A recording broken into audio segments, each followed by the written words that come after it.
Hi class, my name is Lauren Elliott and today I will be presenting on the Olympics. Where do we go from here? The Olympics originally began in 776 BC in ancient Greece, but because of differing religious values between groups, they were abolished. However, after time went on, the Games returned again in 1896 as the Olympics we know and love today. Ever since then, the Olympic Games have traveled long and far across different countries to hold an international multi sport contest among some of the best athletes in the world. Although the Olympics originally began as part of a religious practice meant to honor Greek gods and goddesses, it has since grown from a festival like game to an internationally known event occurring every 4 years in the summer and winter seasons. The Olympics are known for their rivalry between competitors, competition between athletes and coaches, and endless training and practice for years on end. Despite these challenges, every competitor in the game strives to perform their absolute best, hoping their performance is good enough to take home a gold, silver, or bronze medal. Some come out victorious and proud of all the time and effort put in along the way, while others feel disappointed and must wait another 4 years to participate in their event. Nevertheless, despite different ethnicities, genders, home countries, languages, and a worldwide pandemic, all athletes must come together to compete against the world's best professionals in hopes of bringing home a well deserved souvenir. With the Summer and Winter Olympics alternating every 2 years, there is always something to look forward to when it comes to being a spectator. Summer games can entail a wide range of sports like mountain biking, track cycling, and water polo, to activities like weightlifting, rowing, and even sailing. If snow and cold weather are more your style, the Olympic Winter Games features cross country skiing, figure skating, ski jumping, and many more thrilling events. The Olympics also hosts the Youth Olympic Games, as well as Paralympic Games for those with physical disabilities. Having summer, winter, youth, and physically disabled games allows a wide range of events suitable for all. And I thought it was interesting the average bonuses athletes win for finishing on the podium, with gold medal winners receiving $37,500, silver medalists with $22,500, and bronze medalists winning $15,000. As we've seen with the sports, gaming, and travel and tourism industries, COVID 19 has been no stranger to shaking up the normal process of events. We'll dive into how it has drastically affected the travel and tourism industry, as well as how it has troubled the Olympics revenue. Another challenge the Olympics faces is how to attract and maintain its current viewer base, since the past Olympics drew in the least amount of audience members ever. The IOC, which stands for the International Olympics Committee, believes a way to remedy this issue is to appeal and target younger and future generations through the addition of virtual games and esports. Because of advancing technology and changing times, conduit and content must adapt in order to satisfy spectators like Gen Z and the newest generation, Gen Alpha. With so much uncertainty and panic happening globally, the International Olympic Committee and the Prime Minister of Japan decided it would be best to postpone the Tokyo 2020 Olympics until July of 2021 and to not allow spectators as well. Inside the Games states, a study has estimated that staging this year's 2020 Olympic and Paralympic Games in Tokyo without spectators would result in a $23.1 billion economic loss for Japan.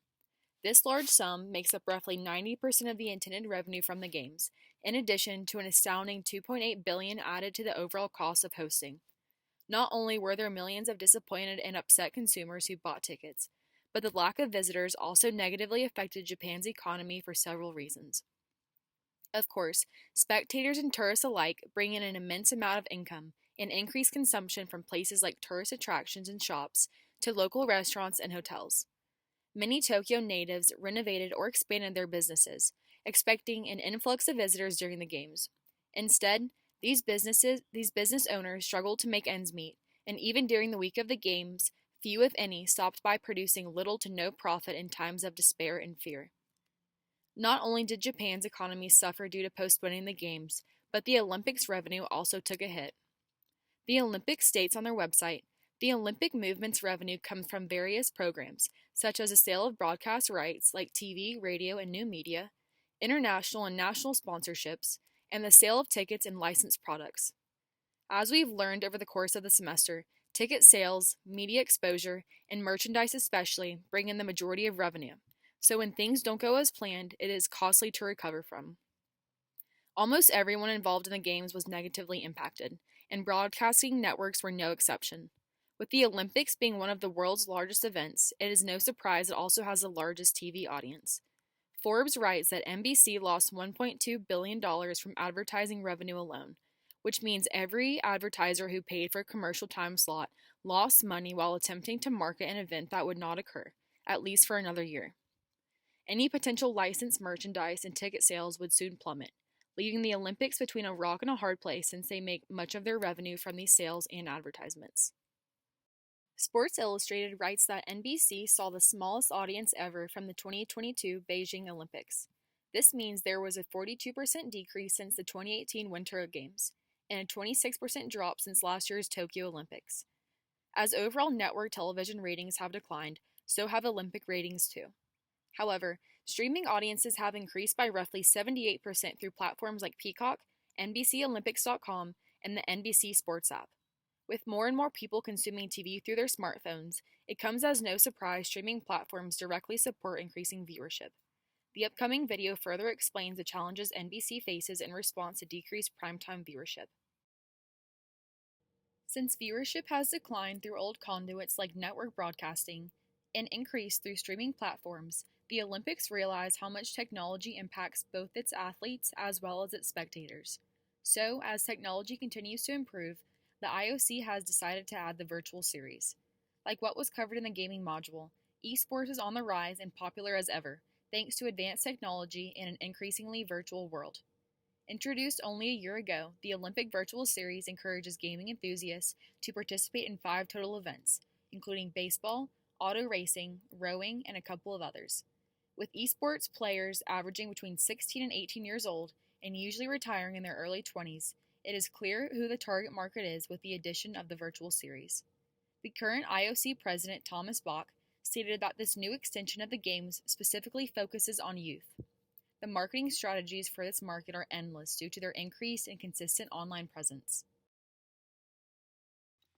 In a different light, the Olympics successfully portray what it means to promote an inclusive, diverse, and equal playing field for athletes universally. Because the Games do not belong to one specific country or a certain race, people of varying ethnicities, races, and nationalities enjoy competing against one another, despite language barriers and cultural differences. Former president of the International Olympic Committee strongly believed that hosting the Games in different countries and cities celebrated the many cultures worldwide along with accentuating diversity among humans.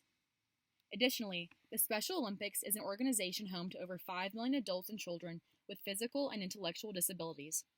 Although it is not directly a part of the Olympics, the Special Olympics is affiliated with the Games and strives to accomplish the same goals, becoming the best athlete version of oneself while providing an inclusive environment for all. As previously mentioned, inclusivity is a fundamental aspect associated with the Olympics, and the Special Olympics are no exception. Because people with intellectual disabilities do not have the same employment opportunities as those without, the campaign Delivering Jobs was created and designed to place the disabled into employment and leadership roles by 2025. The last bullet is a link to a brief video which explains the campaign in more detail. This, along with the Olympics' mission of committing to diversity in hiring roles, exemplifies what it means to be inclusive, something others are still working towards.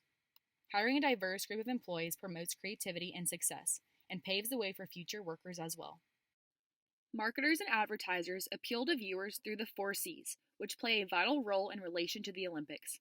First off is content. Content refers to the creative idea, technology to produce it, production, talent, and the people involved.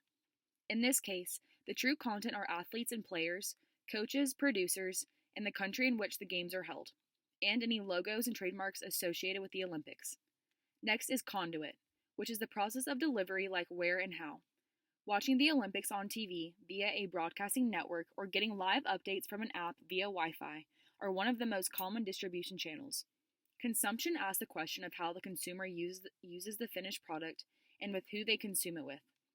Since the Olympics travel around the world every 4 years, more often than not, spectators watch locally from their living rooms, sports bars, or in bed through their phones. For those who prefer and can afford to attend in person, tickets can be purchased through Olympics.com, another form of an online conduit. And lastly is convergence, or the coming together of advancing technology. How we buy tickets, watch the games, and how athletes use technology to train all form the convergence factor of the 4Cs. So, where did the Olympics go from here? NBC reported that viewership of the Tokyo Olympics decreased by roughly half of what is average and was the least watched Olympics ever. With this, a major concern that comes to mind is how the Olympics will keep up with all of the current trends in new and emerging technology. If more virtual games aren't added to future summer and winter games, I think the Olympics will notice even more of a decline in viewership since younger generations will be the main audience. Also, based on previous history, as well as predictions of future generations like Gen Z and Gen Alpha, online platforms and digital consumption habits will soon skyrocket, if not already.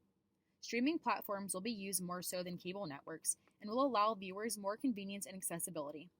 With young generations possessing an average attention span of only 8 seconds, marketing and advertising will have no choice but to transform their current strategies into immediately capturing viewers' attention through genuine, real people like influencers. And my last point, diversity and equality are the foundation in which the Olympics were built, so maintaining and encouraging an inclusive workplace and world overall is an utmost priority. And one thing is for certain, uncertainties are around every corner, whether a pandemic, state of the art artificial intelligence, or major unplanned expenses. Only time will tell what happens to the Olympics and its evolution. Here are my references. Thank you all for giving me your time today. I hope you enjoyed it.